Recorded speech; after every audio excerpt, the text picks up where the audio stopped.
કે આ ભાઈ સરપંચે હમણાં 60 લાખની ફોર વ્હીલ લીધી તા બીજો ત્રીજો બેઠો હતા બાપા હું કે અરે પણ હવે એમાં હું નવાઈ લીધી તો ગામડામાં તમે જોવો એટલે ગામડામાં બધી વસ્તુ મળે. એક તો પેલા ખુલ્લો પવન મળે. અટાણે ખેતીમાં કોઈ દીકરી દેવા તૈયાર નથી. હવે હું ખેતી કરતો મારે એમ થાય કે આજે હાથે આખું નથી આજે હાથે દોડવું કાલે બીજ છે બે દી હપ્તો રાખો આ બેઠા વાહરવા છોકરા મોટા કરે પાછું એનો સંસાર ચાલુ કરે ગાડી પાટા ચડાવે એને થાવો રિસ્કામત કહેવાય. એ અસલ વસ્તુ છે એ જમીન છે. વાહ વાહ ખૂબ સરસ સમજાવ્યું દાદા. ખેતી પાતી વીન તીન ઓર ઘોડે કા તંગ છે જેવો અહીં સરંજામ નથી મળવાનો, તૂટ્યો ફૂટ્યો ત્યાં કોઈ જામ નથી મળવાનો, લાખ સ્વર્ગ દે ભલે ઓ ઈશ્વર, મારા ગામ જેવો ત્યાં આરામ નથી મળવાનો. આમ તમે ગામડામાં નીકળો એટલે આજકાલ ગામડામાં જે દ્રશ્યો જોવા મળે ક્યાંક ને ક્યાંક બંધ ખડકીઓ જોવા મળશે, સૂના પાદરો જોવા મળશે અને વેરાન ખેતરો જોવા મળશે. કારણ કે યુવાનો છે સતત ગામડું મૂકીને શહેર તરફ દોટ મૂકી રહ્યા છે. પરંતુ આજે પણ ગામડામાં જાહો જલાલી છે કારણ કે ગામડાના ઓટલે વડીલો બેઠા હોય છે. તો એ વડીલો પાસે તમે આવીને બેસો, પહેલાંની સંસ્કૃતિ વિશે વાત કરો, પહેલાંના સમય વિશે વાત કરો તો તમને જે જાણવા મળશે તે જાણીને તમે પણ આશ્ચર્યચકિત થઈ જશો. તો હાલ આપણે જે કહી શકાય કે જેતપુરના ભેડાપીપળિયા ગામમાં છીએ અને આમ જોઈએ તો સૂરજ ઢળી રહ્યો છે ને વડીલો બેઠા છે. તો આવો એમની સાથે વાત કરીએ, પહેલાના સમયની પહેલાની સંસ્કૃતિ વિશે વાત કરીએ, વાત ગુજરાતી પર. શું નામ છે દાદા? બાપભાઈ. કેવડી ઉંમર રહી છે તમારી? 65. ઓહો 65 વર્ષની ઉંમર. દાદા પહેલાનો સમય જોઈએ છે અત્યારનો સમય, પહેલા કેવો હતો સમય? સારો હતો ને પહેલા. હા પહેલાના આમ ખોરાક કેવા હતા? અત્યારે આપણે જે આ બધું પાણીપુરી ને ભેળપુરી, પહેલા શું ખોરાક? પહેલાના ખોરાક અસલ હતા. સાચી વાત. દૂધ દહીં સારું સાસ બાજરાના રોટલા આવો ખોરાક એમ. અને દૂધ દહીં ની બધું સાચું હતું, સાચું બધું ભેળસેળ વાળું નહીં. અટાણે બધું ભેળસેળ વાળું એમ. પછી દાદા અત્યારે બધાને ગામડું મૂકીને શહેરમાં જ આવું છે તો ગામડાની શું મજા છે? ગામડાના બધા છે એવી શહેરની નથી. સાચી વાત છે. ગામડાના બધા ઓર છે. ગામડામાં તમે જોવો એટલે ગામડામાં બધી વસ્તુ મળે. એક તો પેલા ખુલ્લો પવન મળે. સાચી વાત. મેન પેલું મેન વસ્તુ આ સિટીમાં ઈ ન હોય. હે અને જૂના દાવા બધા બાપા બેઠા હોય, વડીલો બેઠા હોય અને શાંતિથી બધે આનંદથી શાંતિથી બેઠા હોય. અને સીમમાં ચાલો બધી ટાઈમ કાઢી આવે, પવન અવાજ આવે. વાવણી થઈ ગઈ? હા વાવણી થઈ ગઈ. તો દાદા પેલા વાવણી થતી ત્યારે કેવો માહોલ હતો? અત્યારે તો હવે ટ્રેક્ટર આવી ગયા, પેલા તો બળદગાડા હતા. તો ત્યારે વાવણી થાય ત્યારે કેવું થાય? ત્યારે કેવો માહોલ હોય ઘરે? ત્યારે માહોલ ઘરે તો પેલા વાવણી થાય એટલે બરધું ને ખાણ દે ને બરધું ને તૈયાર કરે ને હવારમાં વાવણી વાવવા જાય. દંતાર બંતાર જૂના લાકડાના દાતા બાતા કરે.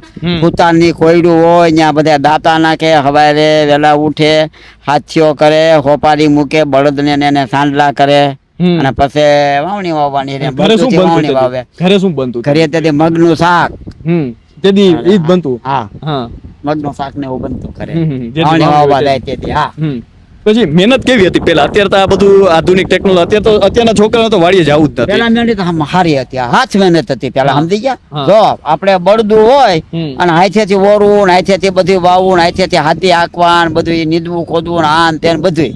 અને અત્યારે આ મિની ટ્રેક્ટર અટાણ ઓટોમેટિક વહેણી છે, ઓલે હાથની વહેણી છે, હાથે ઓરવું.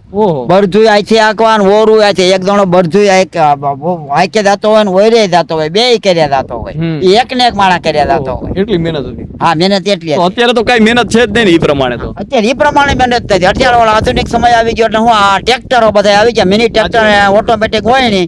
અને હવે અત્યારે મોટી વહેણી આવી ગયો, જે વાવ એટલે એક પત્તો થઈ જાય. પણ ઘઉં વાવવા હોય એટલે વહેણીમાં બધું પારા બંધાઈ જાય, વવાઈ જાય, બધું થઈ જાય. પેલા 6 હાથી જોતા ઘઉં વાવવામાં. અટાણે એક જ ટ્રેક્ટર થી ઘઉં વવાઈ જાય અને ઈ પાક એટલે કટર મુકાઈ જાય. અને પેલા હાથથી લે વાઢવા, એને પૂરા વાળવા અને પછી પેલા જૂની સિસ્ટમ માં તો હુડા આવતા એને હું કાપતા, હાલરા હાંકતા અને તે ઈ ગયું ને પછી વાઢીને પાછા હુરિયું કરતા અને એને ભર ભરતા અને પછી ઓપનેર લાવતા ને ઓપને રાખતા ને એ હતું. અટાણે એક જ વસ્તુ વવાઈ જાય ઝડપથી ને કટર હાલી જાય એટલે હાઈ જાય કાવડિયા હોત થઈ જાય. સાચી વાત છે. એક જ દિવસમાં. હા તમે અહીંયા ટ્રેક્ટર રાખો, ડમ્પર રાખો, સીધું યાડે ઉલાર નાખે. સરપંચ ક્યાં ભૂલ છે? તો પછી યુવાનો દાદા અત્યારે શા માટે એવું લાગે છે કે ખેતીથી દૂર જઈ રહ્યા છે? નોકરીમાં એમને વધારે રસ છે, ખેતીમાં નથી. એટલે પૈણતા નથી, વાંઢા રહ્યા છે એટલે.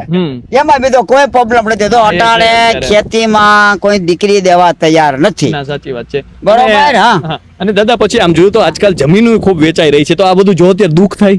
હા જેટલી જમીન વેચે એટલું દુઃખ. સાચી વાત છે. જમીન છે, હું તમને એક વાત કરું, જમીન થાવર ઇસ્કામત છે. થાવર ઇસ્કામતમાં તમે સમજો પેલા હા. શું કહેવાય થાવર એટલે? કયો હાલો. એટલે એ જે આપણે સ્થિર રહે છે, કાયમી રહી. થાવર ઇસ્કામત ઈ કહેવાય કે માનો હું મારી માથે વાત કરું, તમને બધાને 100 વરાણા કરે, હું સૌ હા અને મારે 2 દીકરા નાના નાના હોય ને બધે પાછો નિભાણ હોય ને મારી ગેરહાજરી થઈ જાય, મારું મૃત્યુ થઈ ગયું, તો મારી પાસે જે જમીન હોય એની માથે મારી ઘરવાળી હોય, છોકરા એનો મોટા હક. કરે ને પાછો એનો સંસાર ચાલુ કરે ને ગાડી પાટા ચડાવે, વાહ. એને થાવર ઇસ્કામત કહેવાય. વાહ એ અસલ વસ્તુ છે, એ જમીન છે. વાહ વાહ, ખૂબ સરસ સમજાવ્યું દાદા. સાચી હે? વાત, સાચી જો વાત. અત્યારે જમીન નો હોય ને કાંઈ નો હોય, ગલે ગમે એવો હોય અને ગમે એમાં નોકરી કરતો હોય, ભાઈ ને ગેરહાજરી છે ત્યારે ભાઈ ને બીજું ઘર કરવાનું છે ને હું વાહેર્યું, તમારો પગાર કદાચ 1 લાખ ભલે હોય, તમારે ગેરહાજરી થઈ ગઈ તો સરકારી નોકરી ને બીજો કોઈ ધંધો થવા ગયા તો તમને કોઈ કઈ દે? સાચી વાત છે, હે? સાચી વાત છે, સાચી વાત છે. અને ભલે ખાલી 10 વીઘા જમીન હોય, ઈ ભાઈ 10 વીઘા બાગામું દઈ અને એનો નિર્વાહ કે અને છોકરા મોટા કરે, ફેરથી ગાડી ચાલુ. સાચી વાત છે. ખૂબ ખૂબ સમજવા જેવી દાદાએ વાત કરી છે, અને હા, જે સમજ્યો. થાવર ઇસ્કામત છે તેનો હા. કદાચ આ જ અર્થ છે કે તમે કદાચ નથી, પણ જે પાછળના લોકો છે એ પણ એના ઉપર નભી શકે છે. થાવર એટલે એનું ઈ જ કેવું છું કે ઈ બાઈ છોકરા મોટા કરે, રેડી કરાવે એટલે ઈ છોકરા પાછા કામે સડી જાય ને ઈ એમને ઇસ્કામત નહીં પડે, એટલે થાવર ઇસ્કામત કીધી છે. વાહ, ખૂબ સરસ દાદા. પછી હવે બીજી વાત આપણે અત્યારે એમ કરીએ તો પેલા ભાવ કેવો હતો માણસમાં, અત્યારે તો ભાવ એટલે કોઈ એકાબીજીને બોલાવવા પણ રાજી નથી. પેલા સંબંધો ભાવ કેવો પેલા હતો? ભાવ બહુ એટલા બધા હતા, એકાબીજા ઉભા ભેગા થાય એટલે એકાબીજાને પ્રેમ છૂટે, વાહ. લાગણી છૂટે હમ. કે આવો આવો આવો, જેથી કે બે ઉઠે ને તમારી ઘરે મહેમાન આવે તો 7-8 ઘરના તો 8-8 ઘરે ચા પીવા પર કે ને મજા હોય ને ઈ ઓર હતી. કદાચ ન ઓળખતા હોય તોય તે બોલાવે. હા તમારે ઘરે મહેમાન આવ્યા ને આપણે 2 પાડો હોય છે, હું તમારા મહેમાન હું ન ઓળખતો હોઉં હમ. પણ તમને તો ઓળખું છું ને, એટલે એમ લાગે કે આ ભાઈ ને ઘરે મહેમાન આવ્યા છે એટલે હું બરકાવ કે હાલો હાલો ચા પીવા, હા ભાઈ ઘરે આવ્યા બધા ચા પીવા પર કદાચ લાગણી બધા રે લાગણી છે એમ, એવી લાગણી હતી. નટાણી મહેમાન ઘેરા પેડા હળે, કોઈ બરકે નહીં. હાજી. અને મહેમાન અત્યારે એટલા બધા રોકાતા પણ નથી, પેલા રોકાતા. હા અત્યારે ધંધાળ વધી ગયો છે. હું પેલા તો ઝાપા સુધી વડાવા જતા એવું. હા મહેમાન આવે એટલે એને જાય એટલે 1-2 જણા કુટુંબ ના વડીલ હોય ને એટલે ધાપા સુધી વરાવા જાય કે આઈજો આમ કરે ને બિચારા જાય ચાલે કે સમજી ગયા જેવું. એક ભાવ હતો મહેમાન પ્રત્યે. હવે તો કદાચ એટલું બધું માનવ કાંઈ નથી. પ્રત્યે ભાવ, માનવ પ્રેમ કહેવાય એને, શું કહેવાય? માનવ પ્રેમ. વાહ. અત્યારે ઈ નથી. શિક્ષક છો દાદા? ના હું ખેડૂત સારું છું. સમજાવો. હું ખેડૂત. સારું સમજાવો છો. ભણેલા છો? હા કેટલું ભણ્યા? Matric pass. ઓહો, ઈ સમયમાં મેટ્રિક પર. વાહ ભાઈ વાહ. મારા 65 વર્ષ થયા, 65 પણ 60 તો ત્યારે થયા કેવું છે. ભણતર હતું? ત્યારે તો હું આદું હતું, હા. ગામડામાં નિહાર હોય, હમ. હવાર છે 8 વાગ્યા થી 5 વાગ્યાનો ટાઈમ, એક ધારો ભણતર પણ ભણતર જૂનું એટલે સારું. સાચી વાત છે. મોઢે હિસાબ હા થઈ જતા. હા અત્યારે અટાણે તો કોને પોસ્ટકાર લખવો તો મથારું બાંધતા ન આવડે. હમ. હે પેલા કક્કા બારકડી દાન તેન એકુદાન ને બારકસરી ને બધી એ એટલે ટૂંકમાં જૂનું ભણતા. સાહેબ બેઠા, સાહેબ ની મર્યાદા એટલી કે માનો કે તમે શિક્ષક હો ને તો આપણે ભણતા તો સાહેબ બેઠા બધા તો જુવાનડા માસ્તર નહીં હેરે નહીં, મર્યાદા હું કે એ સાહેબ બેઠા હમ. હે નો નહીં હેરે એટલે મર્યાદા હતી. હમ. અટાણે મર્યાદા કઈ છે નહીં, શિક્ષકો અને પેલાનું ભણતર એટલે પૂરું. હમ. પેલાની 4 સોપડી અટાણે મેટ્રિક 5 સરખું બે બિલકુલ થાય. બિલકુલ સાચી વાત છે. અને પેલામાં આમ હા. ભણતર પણ એટલું હતું. અત્યારે કદાચ ભણતર હોય છે પરંતુ યુવાનો એટલા જે કહી શકાય કે એટલા સક્ષમ દેખાતા નથી જેટલા ભણતર હોય છે. એટલે પછી દાદા આમ જોઈએ તો ગામડામાં અત્યારે આવીએ તો હજુ પાડોશી પ્રેમ કેવો છે? આપણે શહેરોમાં તો હવે જોઈએ તો બાજુમાં કોણ રહેતું એ પણ ખબર નથી. તો ગામડામાં પાડોશી પ્રેમ અત્યારે કેવો છે અને પેલા કેવો હતો? પેલા અતિ ઉત્તમ હતો, અત્યારે એથી પા ભાગનો. આમ કહેવાય કે પેલો સગો પાડોશી.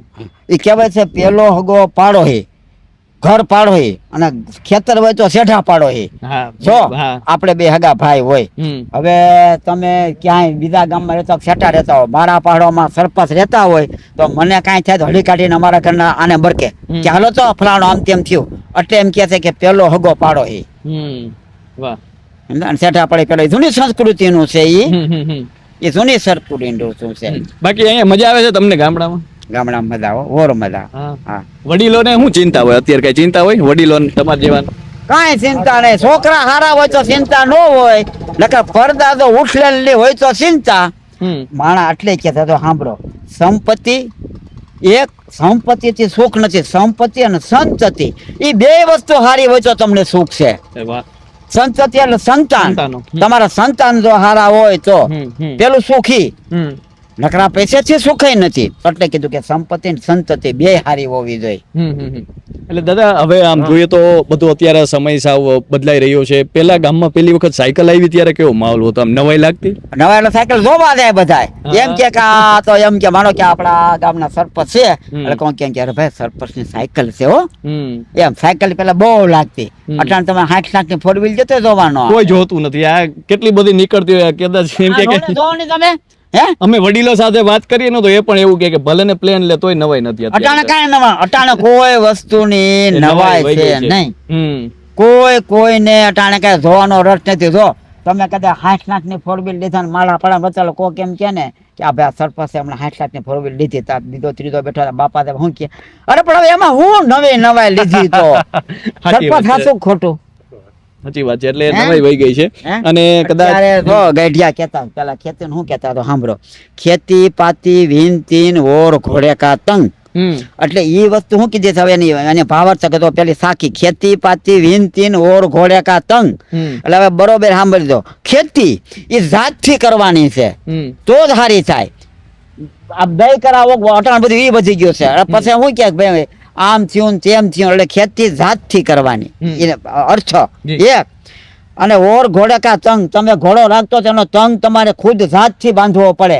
તમારે ઘોડે બેવણ સરપંચે ગયો તંગ બાંધે તો તમને સીમાડે પસાડે હે. અને વિનંતી મારે સરપંચ નું કામ પડ્યું, મારે સરપંચ પાસે ખુદ જવું પડે, તમને મોકલ્યો એમાં કાંઈ ન વરે તો સરપંચ શું કે ભાઈ ઈ ભાઈ ને હું મોત પડતું તો મારી પાસે આવવામાં. એટલે કીધું છે ખેતી પાંચી વિનંતી ઓર ઘોડે કા તંગ એ બધું જાતે કરવાનું છે. દાદા વધુ ભણ્યા હોત તો હું બનત? હા વધુ ભણ્યા હોત તો હું બનત? આ જે બેઠા છે ભગવાન કીધું બરોબર. આગળ જાતો ભોળો નાથ જાણે. નોકરી બોકરી નથી કરવી? નહીં, આપણે નોકરી થી હરો છે ભગવાન દયા છે, ભોળાનાથ ની મહાદેવ ની દયા છે. હું 2 દીકરા વડોદરા છે. અમને તમે જો ભણ્યા હોત તો હું બનત? કલેક્ટર બનત કઈ બનત? ઈ તો હવે મારા નાથ ને ખબર ના, કાંઈ વિચાર્યું નથી, કેવું વિચારવાનું નથી આપણે. હું નથી ખુશ છો? અટાણે આનંદ છે ને એ સારું. વાહ. અટાણે આપણે કલેક્ટર નો પદ કલેક્ટર હાજરી દેવી પડે તો અટાણે ટેસ્ટ થી બેઠો છો આવીને એ આનંદ છે, મજા છે. સમજી ગયા બધાય હોય એને અત્યારે બધાય ટાઈમ દેવા હા, પડે. જો આ તમને દાખલો દો, તમે તો મારાથી વધારે બુદ્ધિશાળી હો. નો જ હોય ને. સાંભળો, આ કદાચ કલેક્ટર ની નોકરી કોઈ કરતા હોય એને ટાઈમ તો દેવો ને. હે હવે હું ખેતી કરતો બારે એમ થાય કે આજે હાથે આખું નથી, આજે હાથે દોડવું, કાલે બીજ છે ને 2 દી હપ્તો રાખો તો આ બેઠા વા હરવા. કલેક્ટર માં એ નો હાલે, કોઈ પણ નોકરીમાં નો હાલે. કોઈ પણ નોકરીમાં નો હાલે. હાલે નો હાલે. સાચી વાત છે. વાહ ભાઈ વાહ. હે એમ. તો જે રીતે દાદા વાત કરી રહ્યા છે, કદાચ આ વડીલો પાસે બેસો એ ભાથું પડ્યું છે. કદાચ આપણે એવી અનેક વાતો હોય છે જે છપાઈ જતી હોય છે, પરંતુ આવા અનેક વડીલો હોય છે જેમના જીવનમાં અનેક એવી વસ્તુઓ હોય છે જે છુપાયેલી પડી હોય છે. પણ દાદાએ જે રીતે વાત કરી છે પહેલાના સમયની, પહેલાની સંસ્કૃતિની, અને અનેક પ્રકારનું ભાથું પડ્યું છે. અને આ વડીલો પાસે આવો તો જે આનંદ મળશે તમને બીજે ક્યાંય નહીં મળે. તો હાલ બસ આટલું જ. ફરી મળતા રહીશું વાત ગુજરાતી પર.